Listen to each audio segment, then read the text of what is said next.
Divertissez vos émotions avec le Casino 2000 de Mondorf-les-Bains.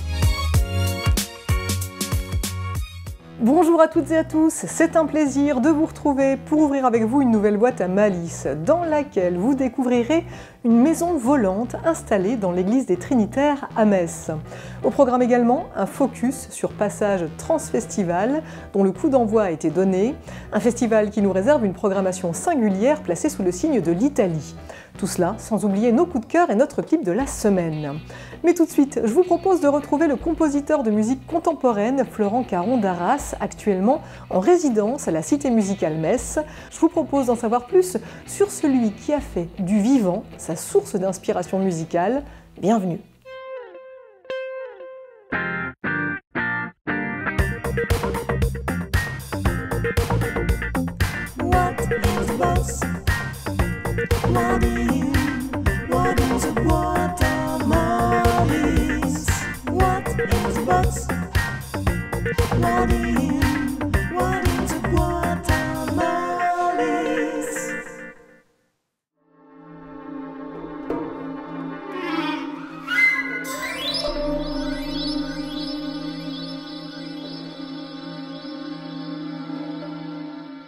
Florent Caron d'Arras, bonjour. Bonjour. Merci beaucoup de m'accorder cet entretien. Vous êtes musicien, compositeur, et qui plus est, en ce moment, compositeur en résidence ici, à la Cité musicale Metz. C'est jusqu'en 2024. On va y revenir, voir ce que cela recouvre.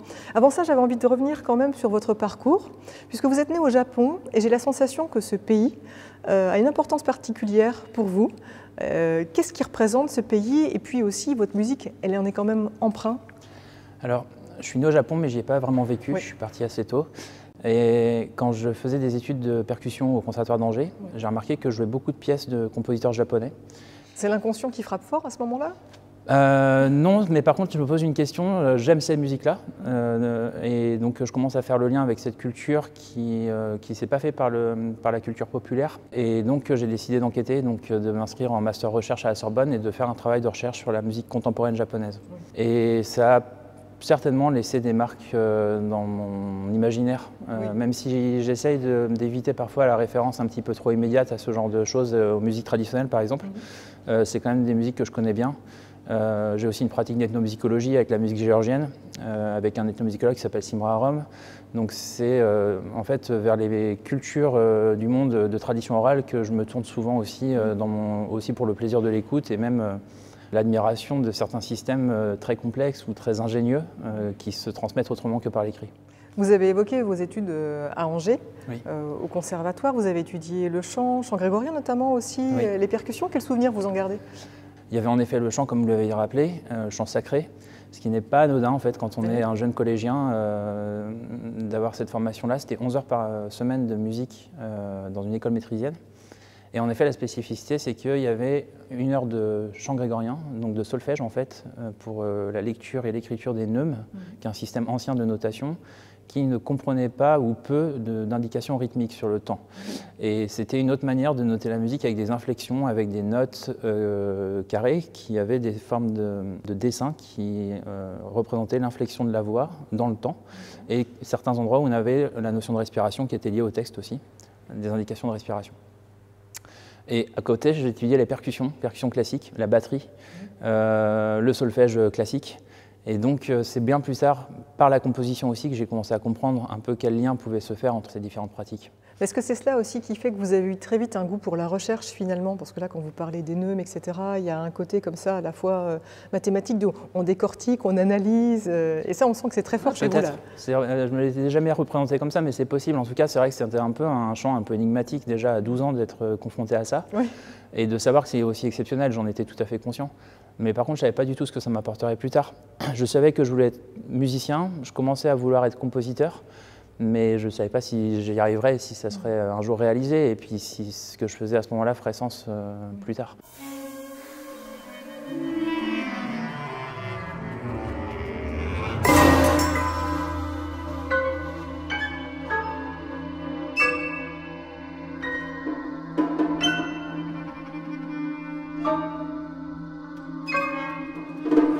Votre musique, elle est contemporaine et vous avez évoqué effectivement votre amour pour les musiques traditionnelles que vous combinez avec de la musique électronique. Donc c'est ça un peu votre patte, la patte Florent Caron d'Arras, c'est la recherche, le mélange des sons, les triturer.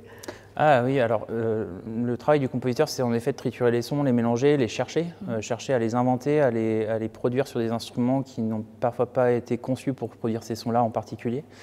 Donc il y a tout un aspect inventaire, hein, presque catalogue parfois, et d'exploration aussi, vous parliez de recherche.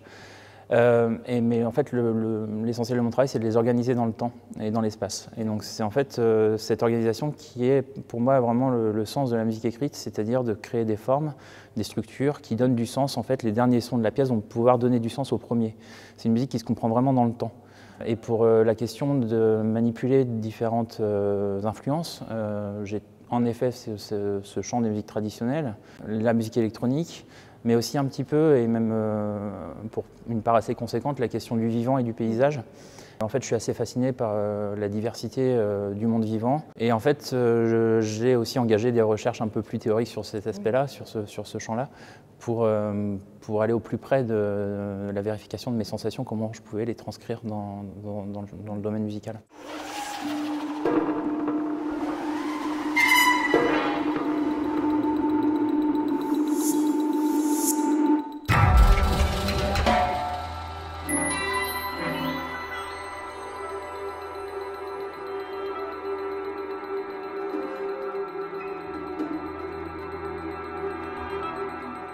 Vous utilisez le paysage comme une partition, c'est ça?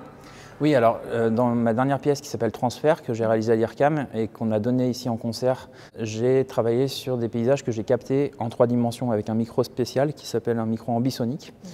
Et j'ai utilisé la forêt comme partition, c'est-à-dire que tout ce que j'avais enregistré m'a servi un peu de mapping, de carte pour placer des sons électroniques. J'invente mes propres chants, mes propres figures. Donc en fait, c'est des sortes d'espèces animales imaginaires, mais je les place au même endroit dans l'espace et dans le temps. Et donc, le fait d'avoir ce projet en cours de réalisation l'année dernière a un peu inspiré les équipes de la Cité Musique à Metz pour qu'on mette au point ensemble un projet pédagogique un peu centré sur cette question-là, du paysage et de la captation. Et donc, on a mis au point un projet avec les lycées agricoles. J'aurais montré qu'est-ce qui, dans ma musique instrumentale électronique, pouvait référer au vivant, au paysage. Et ça a tout de suite réagi par rapport à leur environnement quotidien.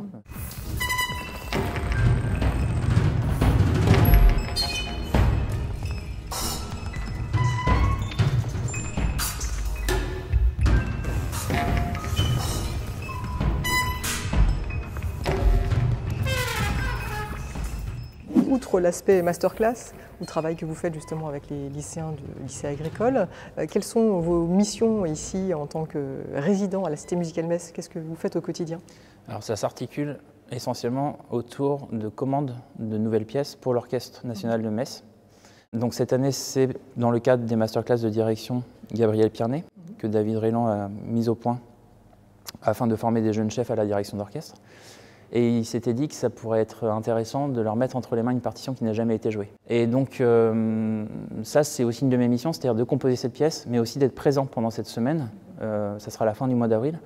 L'année prochaine, ça sera pour le concert de clôture de la saison 2023-2024 de l'Orchestre national de Metz.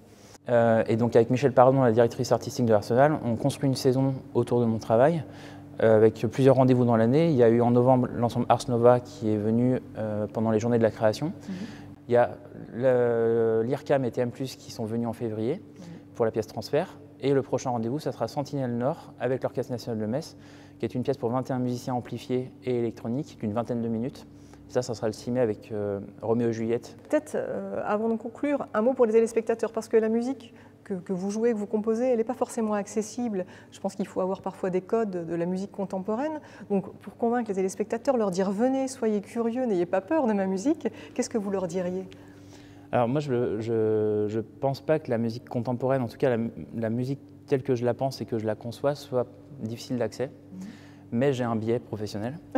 Je pense qu'il faut en fait évidemment avoir une grande ouverture d'esprit, mais pas se sentir intimidé par le fait de ne pas avoir les codes, parce qu'en fait les codes, ils ne sont pas nécessaires à la compréhension. de la façon dont les sons sont organisés. En tout cas, dans la façon dont je vois le travail. Et quand je compose, je pense pas forcément à l'auditeur, mais j'essaye quand même régulièrement de me mettre un petit peu dans une position qui n'est pas seulement la mienne. Mais en fait, la musique contemporaine, c'est un champ qui est extrêmement vaste, dans lequel on va trouver des musiques qui sont parfois très savantes, très structurées, très structuralistes, parfois très conceptuelles et parfois très légères, avec de l'ironie, avec du jeu. Et peut-être une chose sur laquelle on peut se raccrocher aussi, et sur laquelle je voudrais insister, c'est des musiques qui sont faites pour le concert. Il faut être assis du début à la fin pour comprendre la forme qui se déroule devant soi et pour entendre les sons résonner dans l'espace, parce que la composition prend ça en compte. Un compositeur est conscient de la façon dont les sons vont vibrer. Et c'est aussi une expérience commune avec les musiciens. Il y a aussi ce plaisir de voir des instrumentistes jouer, ce plaisir de voir des instruments sonner pour de vrai, le plaisir du geste, mais aussi de partager un moment avec le public et d'avoir cette écoute partagée, ce qui est le cas pour la musique classique en général. Mais si on rajoute à ça l'aspect un peu plus aventure, curiosité et chemin vers l'inouï, ça peut être une expérience assez formidable. Si vous souhaitez vibrer aux compositions de Florent Caron d'Arras, vous allez faire un tour sur le site de la Cité Musicale. Il y aura toutes les dates des concerts qui seront donnés. N'hésitez pas à vous suivre. Merci beaucoup. Merci. Merci.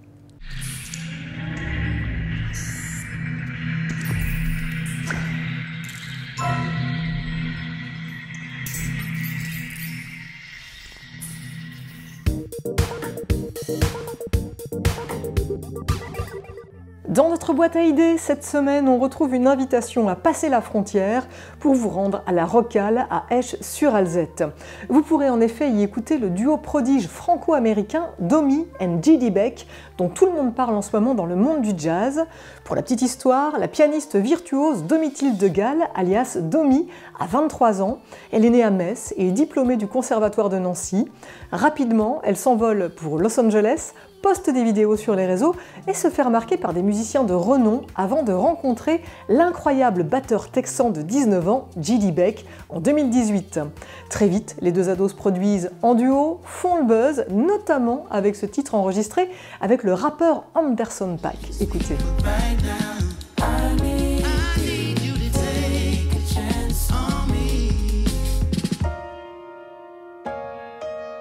Ladies and gentlemen, Domi and J.D. Beck.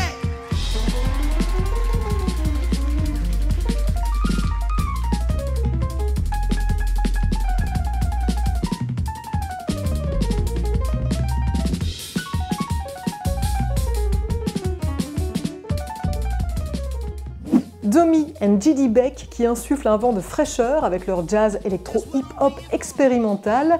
Leur premier album Not Tight est dans les bacs. Vous y retrouverez des featuring avec Herbie Hancock ou encore Snoop Doggy Dogg, rien que ça.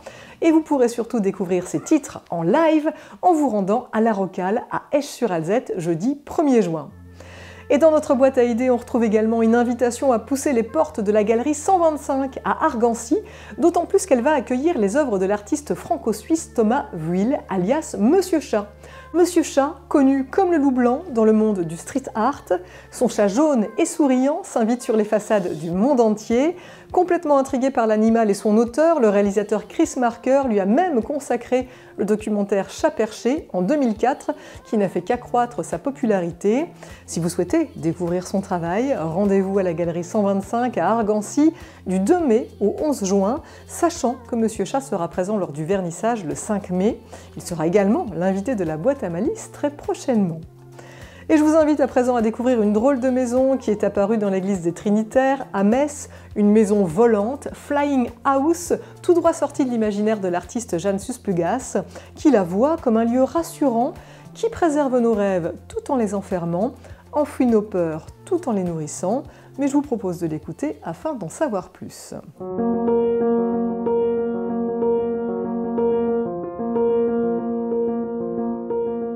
Avant de faire cette maison, j'avais commencé à peu près 2 ans avant, on va dire, à faire des portraits de gens. Je demandais aux gens qu'est-ce que vous prendriez de chez vous avec l'idée de peut-être ne jamais revenir. Donc il y avait vraiment une notion de fuite, voire de danger. Et donc les gens avaient le droit de me donner une dizaine d'objets. Donc j'ai réfléchi sur comment est-ce que je pouvais faire une sorte d'extension de ces dessins J'avais déjà l'idée de faire des volumes, mais je ne savais pas exactement sous quelle forme, justement, quels objets je pourrais choisir. Et ce que j'ai fait, c'est que j'ai rassemblé un peu tous les témoignages que j'avais collectés et j'ai essayé de voir un peu ce qui revenait. Et ce qui revient souvent, c'est un ordinateur ou un téléphone portable, des photos de famille, un objet pour me défendre. Il y a des objets, donc moi ce que j'appelle un peu les objets un peu terre à terre, quoi. Et après des objets plus fétichistes, comme les gens qui vont dire ah ben je prendrai le collier de mon arrière-grand-mère, je prendrai la raquette avec laquelle j'ai gagné tel tournoi. Mais dans mon travail, cette dimension sociale, elle est là depuis le départ. Ça fait plus de 20 ans que je pars souvent de témoignages réels en fait, pour aller vers des sortes de fiction, en tout cas des images oniriques.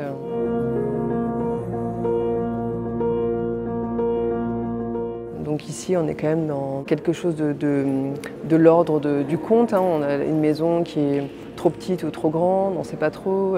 Des objets pareils qui sont ou trop petits ou trop grands. Donc il y a ce côté Alice au Pays des Merveilles, hein, qui est quelque chose qui est dans mon travail depuis toujours.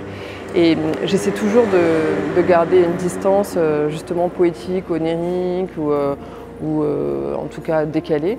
Mais si on regarde d'un peu plus près, c'est souvent beaucoup plus grinçant que ça en a l'air, quoi. Pour moi, c'est ce que je disais quand je parlais de l'intime. La maison, elle est pas mal à l'image de soi. Et cette maison qu'on range, la maison qui se remplit, comment est-ce qu'on la vide, pourquoi elle se remplit. C'est des questions qui m'intéressent. Et c'est vrai qu'il y a beaucoup aussi de psy qui pensent que ranger sa maison, c'est ranger sa tête. Donc c'est un peu toutes ces questions qui m'intéressent.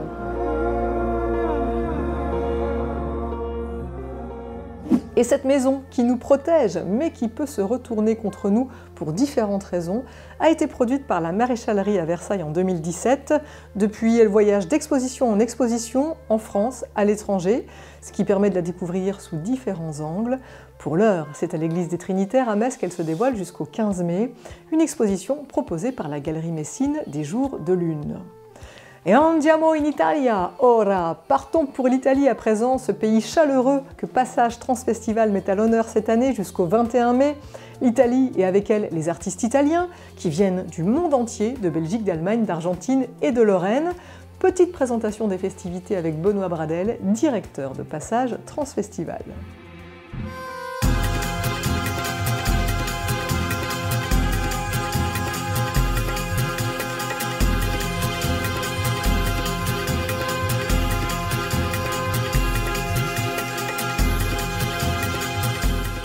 C'est une édition foisonnante où beaucoup d'artistes revisitent, transfigurent le folklore, la tarentelle, le chant, le jeu, les figures italiennes. Donc c'est très généreux. C'est un spectacle aussi où on travaille la question du corps dans tous ses états. Donc on aura des corps aussi généreux qui vont nous surprendre complètement dans ce qu'ils nous proposent, dans notre vision des grâces. Par exemple, Sylvia Gribaudi qui travaille avec les danseurs du ballet sur les 3 grâces va aussi faire un ballet complètement tonitruant.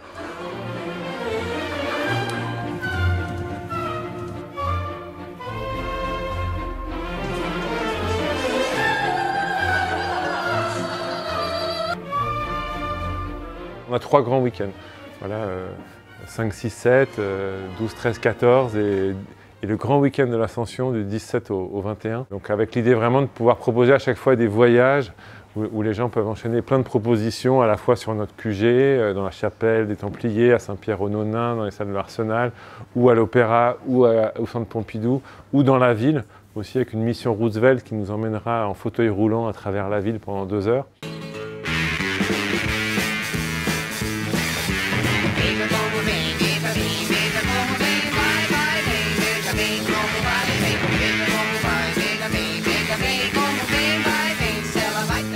C'est à la fois plein de propositions de toute taille pour des publics à partir de 2 ans parfois, et sans limite d'âge.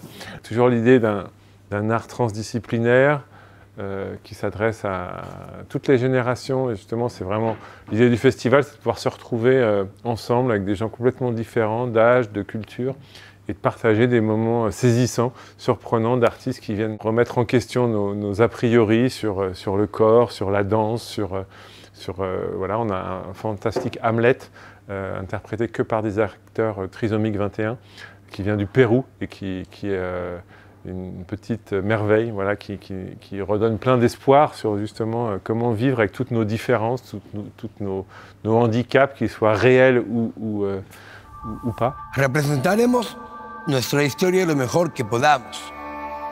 Observaré sus miradas. Si se estremecen, será porque la culpa los agita. O quizás sea porque logramos disolver el velo de la ignorancia qui hoy cubre sus ojos. Voilà, le festival invite effectivement à venir aussi passer du temps, se détendre, écouter des choses calmement, regarder un film, ou être plus saisi effectivement par ces propositions.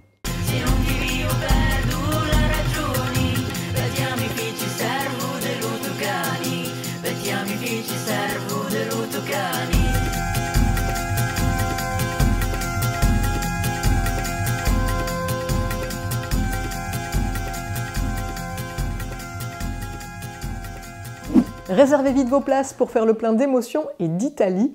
Le festival court jusqu'au 21 mai. Et comme cette émission fait la part belle à la transdisciplinarité, elle aussi, eh bien, je vous propose de prendre maintenant la direction de Puzzle à Thionville, car il faut savoir que la médiathèque est détentrice d'une très belle collection de documents datant des années 70-80, des ouvrages signés Rézère, Cabu, Manara, Tardy et bien d'autres que la directrice des lieux a souhaité mettre en valeur, mais pas de n'importe quelle manière, puisque l'exposition s'est construite autour de deux personnalités, l'américain Robert Crumb, figure de la bande dessinée underground, et le dessinateur messin Nicolas Moog. Quels sont leurs points communs? Anne Guilou nous donne la réponse au micro de Colline l'expert.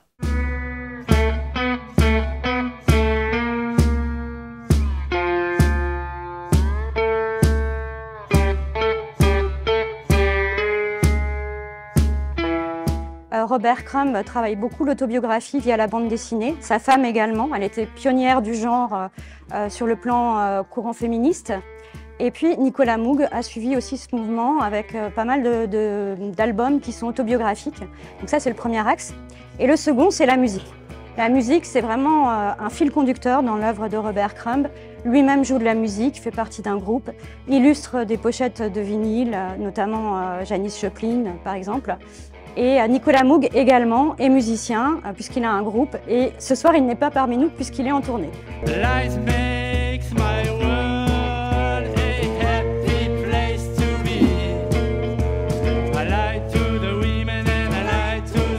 On est vraiment sur ce mouvement un peu underground, un peu iconoclaste, qui va au-delà des tabous, qui renverse un peu toutes les limites qu'on peut se mettre, tous les barrages qu'on peut se mettre. Donc c'est volontairement politiquement incorrect. Il y a beaucoup, dans l'œuvre de Robert Crumb, il y a beaucoup de sexe, il y a beaucoup de sujets assez tabous. Lui-même a été beaucoup mis à mal par les féministes, alors que sa femme est féministe, donc c'est assez rigolo de voir cette dualité. Et voilà, c'est volontairement, c'est pas provocateur, c'est vraiment, on brise les tabous, quoi. On dit cache ce qu'on a dans le ventre et on se livre tel quel.